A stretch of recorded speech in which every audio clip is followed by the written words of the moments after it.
हाय, मैं Randhir Kumar Mishra residential public school के जितने भी 10 के छात्र छात्राएं हैं उनको मैं गुड मॉर्निंग कहना चाहूँगा।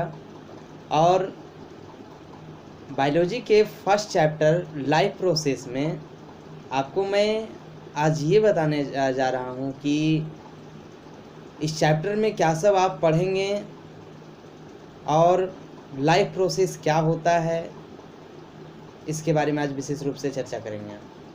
तो जिनको भी कुछ अगर डाउट होती है तो उस डाउट को आप कमेंट बॉक्स में लिख के भेजें ताकि मैं आपको उस डाउट को क्लियर कर सकूं। लाइफ प्रोसेस सबसे पहले लाइफ उसमें होती है जो लिविंग थिंग्स होता है। लिविंग थिंग्स यानी वैसे फिजियोलॉजिकल एक्टिविटीज या उसकी मॉर्फोलॉजिकल एक्टिविटीज को हम ये देख के कह सकते हैं कि वह ऑर्गेनिज्म में लाइफ है, यानी लिविंग थिंग्स है। जैसे movement, respiration, reproduction, this is very essentials activities in living things. और जितने भी ये सभी कैरेक्टर हैं, ये कैरेक्टर पर इस कैरेक्टर को देखकर हम यह कह सकते हैं कि ये लिविंग थिंग्स है। जैसे रिस्पायरेशन के यदि हम बात करते हैं तो वह यूनिसेलुलर हो या वह मल्टी सेलुलर का बना हुआ ऑर्गेनिज्म हो, सभी ऑर्गेनिज्म में रिस्पायरेशन होता है।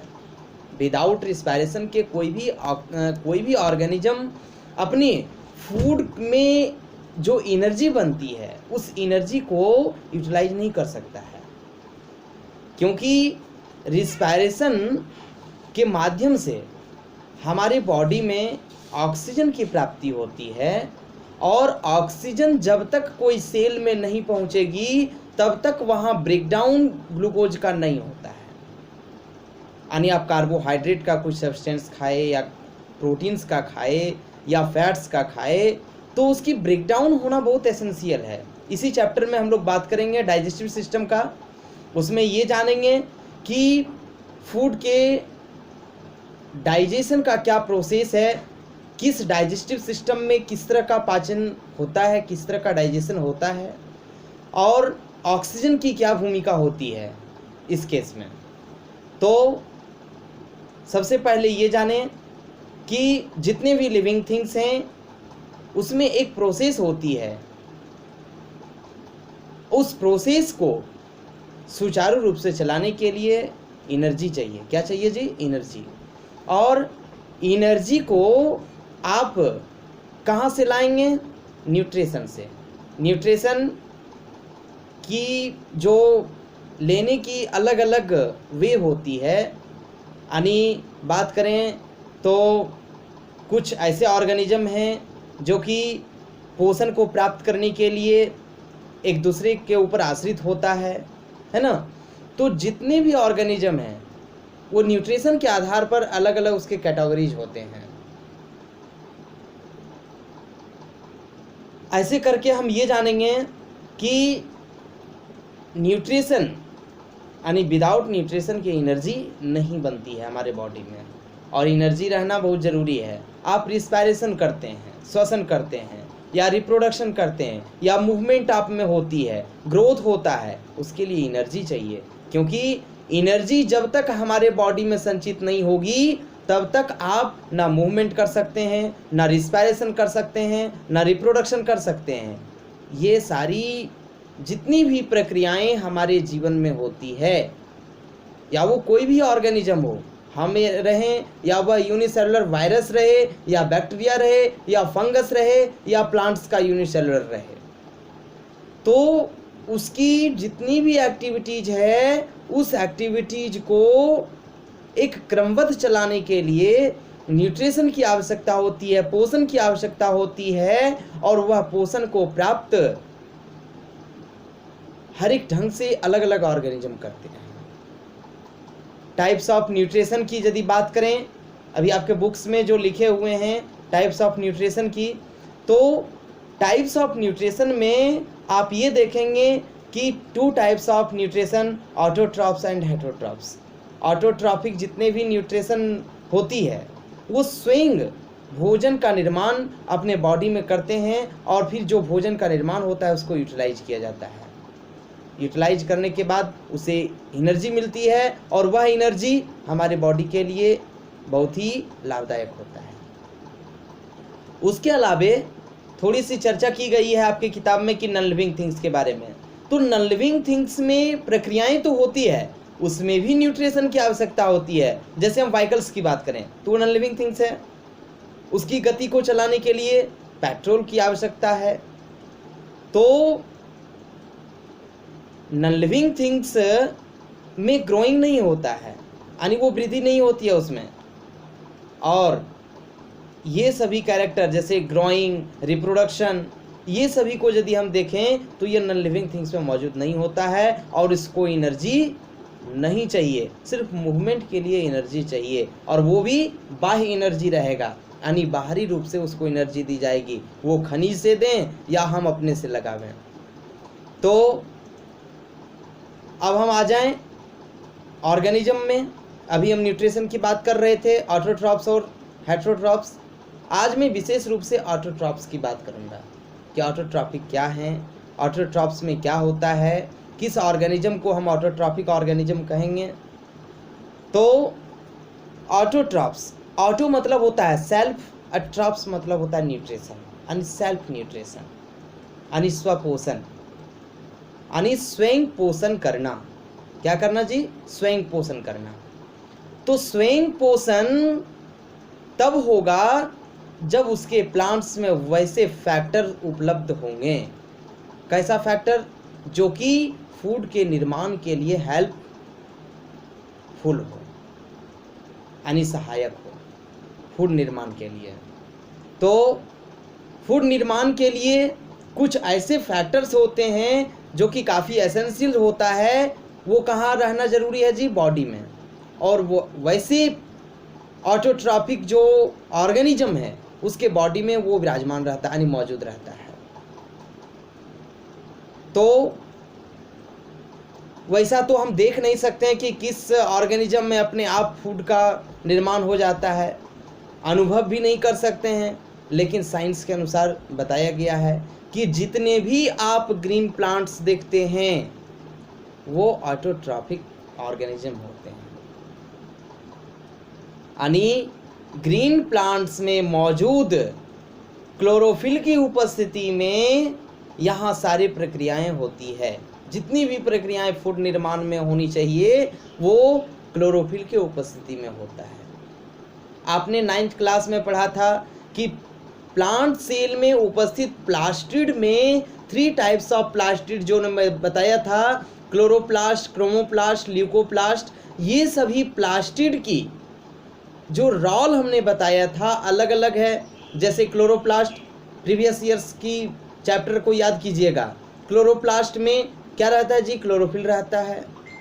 क्रोमोप्लास्ट में वो कलरफुल पिगमेंट है। और ल्यूकोप्लास्ट की बात करें तो वो वाइट पिगमेंट होता है, जो कि कहाँ मौजूद रहता है? प्लास्टिड के ल्यूकोप्लास्ट में, जिसके कारण आप फ्रूट्स के मीजोकार्प पार्ट्स वाइट देखेंगे और रूट्स के पार्ट जितने भी हैं वो काफ़ी क्या होता है जी? वाइट होता है। तो वहाँ क्या मौजूद होता है? ल्यूकोप्लास्ट। तो प्लास्टिड आपने पढ़ा, इस प्लास्टिड की अलग अलग स्ट्रक्चर होती है। क्लोरोप्लास्ट की यदि हम बात करेंगे, यहाँ विशेष रूप से अभी हम क्लोरोप्लास्ट की ही बात करेंगे, तो क्लोरोप्लास्ट में हमने अभी बोला क्लोरोफिल पाया जाता है। क्या पाया जाता है जी? क्लोरोफिल, जो कि आप देख नहीं सकते हैं। ये काफ़ी विजिबल नहीं होता है। अगर देखना भी चाहेंगे तो आप इलेक्ट्रॉन माइक्रोस्कोप से देख सकते हैं। और इस क्लोरोफिल की जो स्ट्रक्चर होती है, यानी संरचनाएं जो होती है, वो मैटर के रूप में रहता है, द्रव्य के रूप में, और काफ़ी ग्रीन होता है। यहाँ क्लोरोफिल में उपस्थित मैग्नीशियम जैसे एलिमेंट, पोटासियम जैसे एलिमेंट, आयरन जैसे एलिमेंट मौजूद होते हैं, जो कि इसकी रोल भी यहाँ बहुत ही एसेंशियल होता है, बहुत ही ज़रूरी होता है। तो ये क्लोरोफिल एक ऐसा सब्सटेंस है जो कि प्लांट्स को कलरफुल रखता है, यानी ग्रीन रखता है। जितने भी आप ग्रीन प्लांट्स देख रहे हैं वो ग्रीन कलर इसलिए दिखाई पड़ती है क्योंकि वहाँ क्लोरोफिल रहता है। क्या रहता है जी? क्लोरोफिल रहता है। और क्लोरोफिल किस फॉर्म में रहता है? मैटर के फॉर्म में रहता है, यानी द्रव्य के रूप में रहता है। तो ऑटोट्रॉपिक ऑर्गेनिज्म में आप फूड प्रिपेयरिंग की आप अभी देखेंगे कैसे कैसे फूड निर्माण होता है। सबसे पहले हम ये जानें कि फूड बनने के लिए कुछ ऐसे फैक्टर्स हैं जो कि रहना अनिवार्य है। सबसे पहले हम बात करेंगे कि सनलाइट है, और क्या है जी? सनलाइट के अलावे CO2 है, उसके बाद हाइड्रोजन मॉलिक्यूल्स है, ऑक्सीजन है, ये सभी एलिमेंट्स मौजूद होते हैं। जितने भी मेरे लाइव क्लास को देख रहे होंगे वो प्रायः अपनी कॉपी में नोट करते जाएंगे बात को, क्योंकि बाद में आप भूल जा सकते हैं। इसलिए सारी बात को नोट करके रखेंगे, और जो मैंने पहले नोट्स दिया था उस नोट्स को भी आप पढ़ के देखेंगे। सारी बात उससे कही जा रही है, और जहाँ समझ में नहीं आती है वो मुझसे आप शेयर करेंगे। हाँ, तो सबसे पहले सनलाइट होनी चाहिए, और क्या होना चाहिए जी? CO2, हाइड्रोजन मॉलिक्यूल्स, और उसके अलावा क्लोरोफिल होना चाहिए। तब तो फोटोसिंथेसिस होगा। फोटोसिंथेसिस यानी भोजन का निर्माण किसमें? प्लांट्स में। एक फंगस को छोड़कर, फंगस भी एक प्लांट है, वो भी एक प्लांट की स्पीसीज है, लेकिन फंगस में क्लोरोफिल की उपस्थिति नहीं होने के कारण उसमें फोटोसिंथेसिस नहीं होता है। यानी chlorophyll is the must important of plant, यानी क्लोरोफिल बहुत ज़रूरी है प्लांट के लिए। विदाउट क्लोरोफिल के यहाँ भोजन निर्माण नहीं होगा।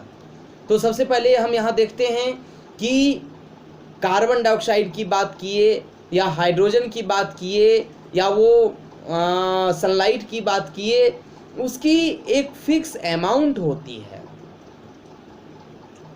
और इस फिक्स अमाउंट में यदि आप प्लांट्स को मौजूद नहीं करवा रहे हैं तो फूड का निर्माण, यानी फूड बनने की जो प्रोसेस है वो अच्छा नहीं होगा।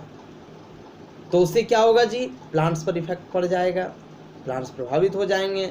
फूड यदि कम बनेगा तभी प्लांट्स प्रभावित होंगे, और फूड ज़्यादा भी बन जाएगा उससे भी प्रभावित होंगे। आप भोजन करते हैं तो भोजन करते हैं, एक लिमिट होती है ना? जैसे दाल की बात करें, अलग अलग चीज़ खाते हैं ना जी, दाल खाते हैं, चावल खाते हैं, सब्जी खाते हैं, तो अलग अलग उसकी प्रोसेस, अलग अलग अमाउंट होती है। आप दाल पी गए ज़्यादा, उससे भी आपका डाइजेस्टिव सिस्टम खराब हो जाएगा। चावल खाते हैं तो उससे भी डाइजेस्टिव सिस्टम खराब हो जाएगा। तो इस तरह से हम बात करेंगे, प्लांट्स में CO2 की अमाउंट यदि बढ़ जाएगी, या सनलाइट की अमाउंट बढ़ जाएगी, या तो ये हाइड्रोजन मॉलिक्यूल्स की अमाउंट बढ़ जाएगी, तो ये प्लांट्स के लिए सुटेबल नहीं होगा। और ये सारी चीज़ को रिसीव करने के लिए अलग अलग ऑर्गन्स होते हैं प्लांट्स में। यदि हाइड्रोजन मॉलिक्यूल्स की बात करें तो हाइड्रोजन यानी वाटर को रिसीव करने के लिए रूट्स की उपस्थिति होती है। रूट्स में रूट हेयर के द्वारा वाटर को एब्जॉर्ब किया जाता है। और हमने पढ़ाया था क्लास 9th में कि प्लांट्स टिश्यू में वस्कुलर टिश्यू पाया जाता है, प्लांट सेल में वस्कुलर टिश्यू की उपस्थिति होती है, और वह वस्कुलर टिश्यू 2 टाइप्स के होते हैं। कौन कौन जी? जाइलम तथा फ्लोएम। जाइलम के द्वारा वाटर ट्रांसपोर्ट किया जाता है कहाँ से कहाँ तक जी? तो रूट से लेकर लीफ तक। तो सबसे पहले वाटर को रिसीव करके, वाटर को एब्जॉर्ब करके by the root hair receive करके वो जाइलम से होते हुए पूरे प्लांट के हर एक पार्ट तक पहुंचता है। और जब वाटर मॉलिक्यूल्स पहुंच जाती है तो क्या होता है जी कि पर्याप्त रूप से जितनी वाटर चाहिए उसको प्लांट सेल में उपस्थित क्लोरोप्लास्ट जहां होती है, यानी प्लास्टिड जहां होती है, उस वाटर मॉलिक्यूल्स को जिस अमाउंट में चाहिए उस अमाउंट में एब्जॉर्ब किया जाता है। वो एक्वाटिक प्लांट हो या वो टेरेस्ट्राइल प्लांट हो या वह जैसे कोई भी प्लांट हो,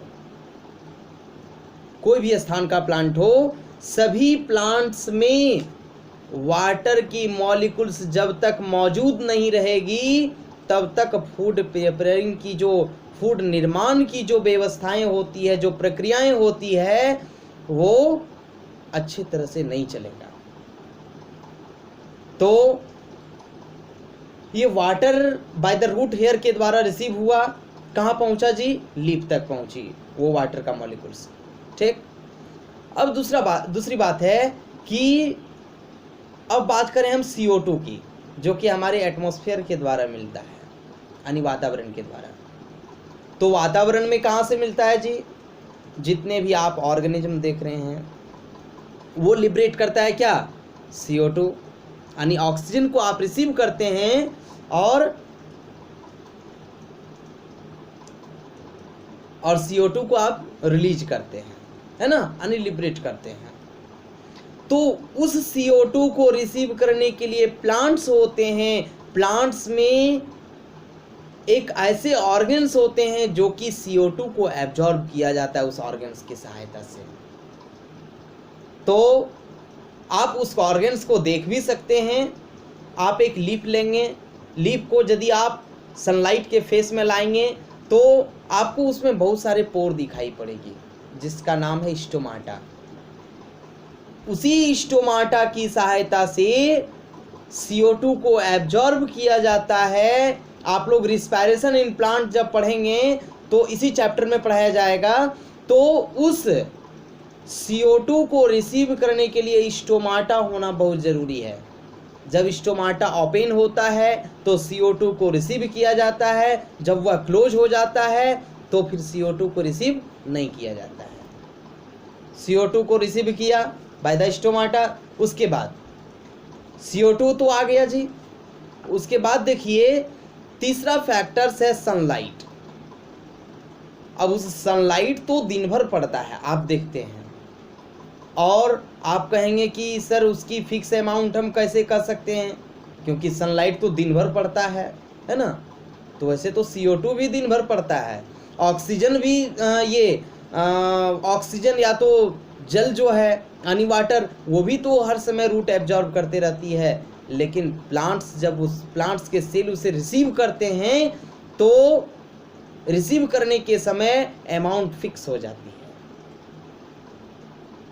तो सबसे पहले हम ये जाने कि सनलाइट को किस अमाउंट में प्लांट सेल को मिले ताकि वह फोटोसिंथेसिस कर सके, डिस्ट्रॉय नहीं हो। यदि पर्याप्त मात्रा से अगर अधिक हो जाए सनलाइट तो वो भी हार्मफुल होगा प्लांट के लिए, यानी प्लांट सेल के लिए, और यदि कम होगा तो वो भी हार्मफुल होगा। यदि कम होगा तो फूड बनेगा नहीं, और यदि फूड बनेगा नहीं तो वहाँ एनर्जी बनेगी नहीं और फिर फंक्शन चलेगा नहीं।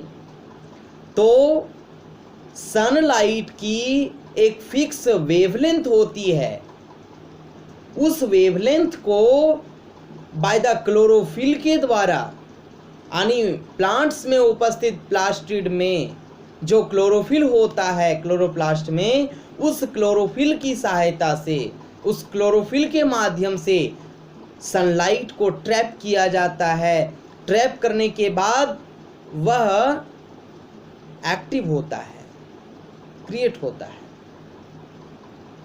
अभी आप अभी आपको मैं ये बताने जा रहा हूँ कि कितनी वेवलेंथ होनी चाहिए। तो सबसे पहले अलग अलग जो आप सबसे पहले आइंस्टीन ने जो खोज किया था 7th कलर्स के, जो सनलाइट में ये 7th कलर्स जो मौजूद होते हैं, जो कि आप वाइट प्रिज्म में देख सकते हैं 7th कलर्स के ये सनलाइट को, जैसे ब्लू हो या येलो है या ऑरेंज है या तो वह रेड है ना, इस तरह के जितने भी हैं, या पर्पल हो। तो प्रत्येक ये जो कलर के लाइट देख रहे हैं, ये जो रे आती है सनलाइट से, उसकी वेवलेंथ अलग अलग होते हैं। जैसे रेड की यदि बात करें तो वह 700 nm होता है, ये सब नोट करते जाइएगा। रेड का हमने कितना बोला, 700 nm। उसी तरह ऑरेंज का होता है 660 nm। उसके बाद यदि उससे नीचे की बात करें तो ब्लू या पर्पल की 550 nm होती है। इसकी एक फिक्स वेवलेंथ होती है, इसी वेवलेंथ को ट्रैप किया जाता है। तो खासकर यहाँ रेड वेवलेंथ के सनलाइट को या तो ये ग्रीन नहीं, हाँ ग्रीन भी ट्रैप किया जाता है, लेकिन रेड है या आपका ऑरेंज है, ये सभी जितने भी वेवलेंथ हैं उसको ट्रैप किया जाता है बाय द क्लोरोफिल की सहायता से, और फिर वह क्लोरोफिल एक्टिव होता है। क्या होता है जी, एक्टिव होता है। एक्टिव होने के तदुपरांत उसमें इलेक्ट्रॉन रिलीज होती है, और वह इलेक्ट्रॉन फोटोन, जो फोटोन टूटते हैं, इलेक्ट्रॉन को यहाँ फोटोन कहा जा रहा है, जो फोटोन यहाँ टूटती है वो रिलीज होके फूड निर्माण में, यानी भोजन जो बनती है उसमें हेल्पफुल होता है। तो ये हमने देखा सनलाइट के फिक्स वेवलेंथ को। अब हम बात करेंगे इसके अलावे क्या एक फैक्टर्स है जी, जो कि लास्ट फैक्टर्स है क्लोरोफिल, जो कि क्लोरोफिल किस में होता है, क्लोरोप्लास्ट में। और यह क्लोरोप्लास्ट प्लास्टिड की एक टाइप्स होती है, और क्लोरोप्लास्ट की स्ट्रक्चर जो होती है वो थैलाक्वाइड स्ट्रक्चर होता है, जो कि आपके किताब में देखिए डायग्राम बनाया गया है। थैलाक्वाइड स्ट्रक्चर में ग्राना और एक स्ट्रोमा लैमेली होती है, दोनों की कॉम्बिनेशन होती है, और इस ग्राना लैमेली का अलग फंक्शन होता है और स्ट्रोमा लैमेली का अलग फंक्शन होता है। ग्राना लैमेली में जो फंक्शंस होते हैं, सबसे पहले हम ये जानेंगे कि फोटोसिंथेसिस का 2 फेज होता है, एक लाइट रिएक्शन होती है, एक डार्क रिएक्शन होता है, यानी एक साइक्लिक रिएक्शन, एक नॉन साइक्लिक रिएक्शन। तो लाइट रिएक्शन में जो ग्लूकोज का बनना होता है, यानी भोजन का जो निर्माण होता है प्रेजेंट ऑफ लाइट में, वह फूड का यूटिलाइजेशन ये लाइट रिएक्शन में होता ही है, लेकिन डार्क रिएक्शन में इसकी पूरी तरह से यूटिलाइज किया जाता है बाय द स्ट्रोमा लैमेली के। तो अभी हम ये बात कर रहे हैं कि ग्राना लैमेली में लाइट फेज यानी लाइट रिएक्शन होता है, और स्ट्रोमा लैमेली में कौन सा फेज होता है जी, डार्क रिएक्शन होता है, यानी नॉन साइक्लिक रिएक्शन होता है। तो सबसे पहले शुरू में हमने बोला था कि क्लोरोफिल में मैग्नीशियम, पोटासियम, आयरन, ये सभी एलिमेंट मौजूद होते हैं, और ये सारे एलिमेंट्स सनलाइट को ट्रैप करने में मदद करता है। यही एलिमेंट्स के उपस्थिति में सनलाइट के वेवलेंथ को ट्रैप किया जाता है। ट्रैप करने के उपरांत आप ये देख पाएंगे कि फूड का निर्माण पूरी तरह से हो रहा है। तो जब क्लोरोफिल एक्टिव होता है तो वह ग्राना लैमेली में होता है। किस में होता है जी? ग्राना लैमेली में। थैलाकॉइड स्ट्रक्चर जो होता है वो एक दूसरे के ऊपर मौजूद रहता है, एक के ऊपर एक, एक के ऊपर एक, है ना। तो ये ग्राना लैमेली में क्लोरोफिल भरा रहता है और क्लोरोफिल एक्टिव होने के बाद वह क्या होता है जी? उसे इलेक्ट्रॉन रिलीज होती है, फोटोन टूटता है। और स्ट्रोमा लैमेली में डार्क रिएक्शन जो स्ट्रोमा लैमेली में हो रहा है, वो यहाँ कहने का मतलब है सनलाइट की अगर उपस्थिति है या अब्सेंट भी हो गया है उससे कोई ज़रूरी नहीं होती है, उसकी कोई ज़रूरी नहीं होती है। बट डार्क रिएक्शन में स्ट्रोमा लैमेली में जो NADPH2 जो बना होता है लाइट रिएक्शन में, वो स्ट्रोमा लैमेली के द्वारा यूटिलाइज किया जाता है। ठीक, तो स्ट्रोमा लैमेली में अभी आपने देखा कि जो ये जो फूड का निर्माण हुआ वो फूड किस फॉर्म में होता है जी? केमिकल्स के फॉर्म में। सबसे पहले ये जाने कि जो उसमें फार्मूला लिखा हुआ है आपके बुक्स में, देखिए 6CO2 + 12H2O present of sunlight and chlorophyll. उसके बाद जो भोजन का निर्माण हुआ C6H12O6, ये ग्लूकोज हुआ, और उसके बाद 6H2O, और फिर क्या है जी? 6O2।